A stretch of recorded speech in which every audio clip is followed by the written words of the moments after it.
Cops arrest single of a domestic violence case against ex-wife in Kota Damansara. This is considered as battery in trespass to person, but what is battery?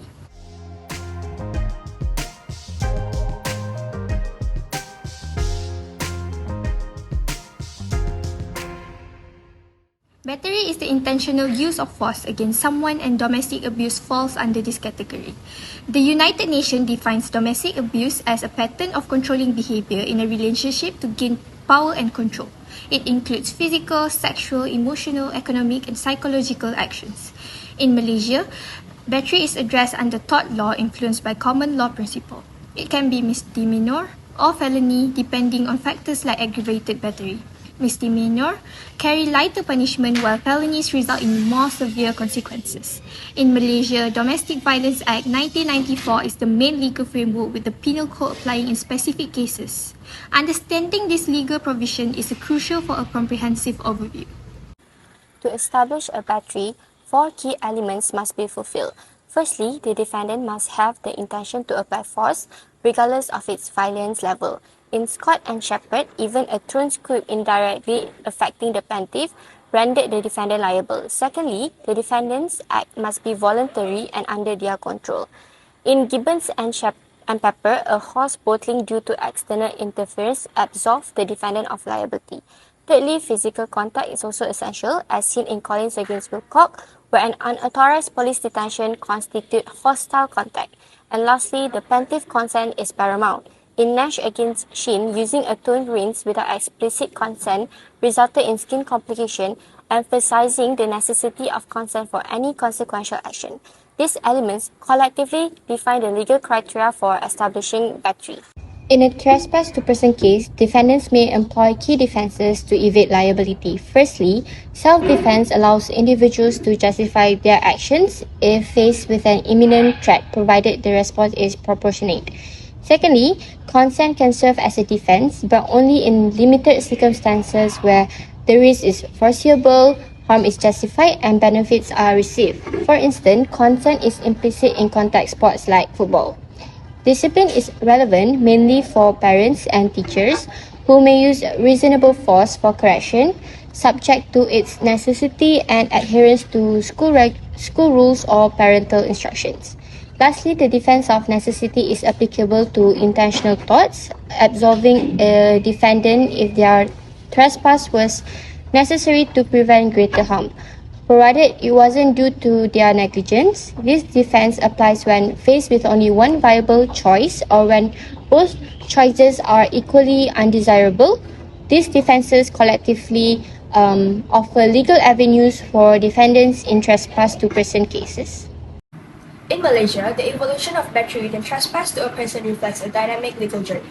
Rooted in common law principles and shaped by historical influences, battery emerged to address harmful or offensive physical contact. Legislative milestone, particularly the Penal Code of Malaysia, established a comprehensive legal framework. Landmark cases like Public Prosecutor against Faridah Jalil and Public Prosecutor against Rohani Abdullah played pivotal roles in shaping the interpretation of battery. Faridah Jalil's case set a precedent, affirming that intentional physical contact causing harm falls under battery, even in non-domestic settings. Similarly, the Rohani Abdullah's case emphasized that any intentional physical contact resulting in harm is considered battery, providing nuanced considerations for domestic settings. This legal evolution highlights Malaysia's commitment to justice and individual rights. The synergy of historical roots, legislative enactments, and landmark cases underscores Malaysia's dedication to refining its legal response to offences involving harmful or offensive physical contact. In Malaysia, our legal system relies on both statutes and judicial precedent. For trespass to person cases, it is well known that it does not have a specific statutes for it. Thus, due to that, judges will usually consider to use the combination of statutes that are applicable to the case and also judicial precedents. Statutes provide the legal framework and principles governing offences, including those related to personal injury. The Penal Code in Malaysia, for example, contains provisions related to offences against the person, including assault and battery. Nonetheless, it can be challenging to understand and apply these statutory restrictions. In order to comprehend how earlier courts have interpreted and applied the law in particular circumstances, judges frequently consult rulings from higher courts in earlier instances, known as judicial precedents. So judges may review earlier cases with comparable factual circumstances when they hear a trespass to person or battery case to ascertain how the law was applied and interpreted in previous cases. So this procedure promotes predictability in the legal system and helps guarantee uniformity in court ruling. Remember the case that Puteri mentioned in the earlier video? So in that case or news, we want to find out whether the singer already fulfilled all the elements of battery against his ex-wife. Battery involves applying force without consent with 4 key elements. First, intention. The defendant must intend to apply force. In Scott and Shepherd, even an indirect act held the defendant liable. Second element is voluntary control. The defendant's action must be voluntary and under their control. In Gibbons and Pepper, an unexpected event outside control didn't make the defendant liable. Third one is physical contact. There must be physical contact as in Collins and Wilcock, where a police officer's hostile contact during unauthorized detention constitute battery. The last one is lack of consent. Battery occurs when force is applied without the plaintiff's consent. In Nash and Shin, complication arose from using a thorn rinse without specific consent, clarifying that general consent doesn't cover all action. An example of Malaysian case is Ahmad Azhar bin Osman assaulted Rozana binti Misbon at various locations, leading to legal action. Rozana sought damage and the court dismissed Ahmad Azhar's appeal against the Sessions Court decision but allowed the appeal against Rozana's counterclaim. The court clarified that Section 260 of the CPC doesn't bar Rozana from filing the original action, with modification made to align it with constitutional rights.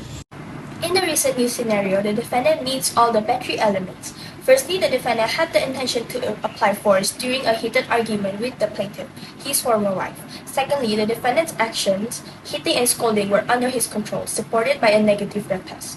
Thirdly, the physical contact involved intentional and hostile touching, causing visible bruises. Lastly, the plaintiff did not consent to the defendant's actions, the evidence in her refusal to take a picture and subsequent police report. In summary, the defendant's actions align with the legal elements of battery, making him liable for the wrongful and non-consensual touching of the plaintiff.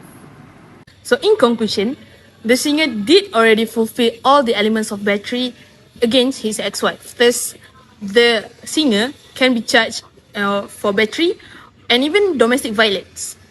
That's all from us. Thank you.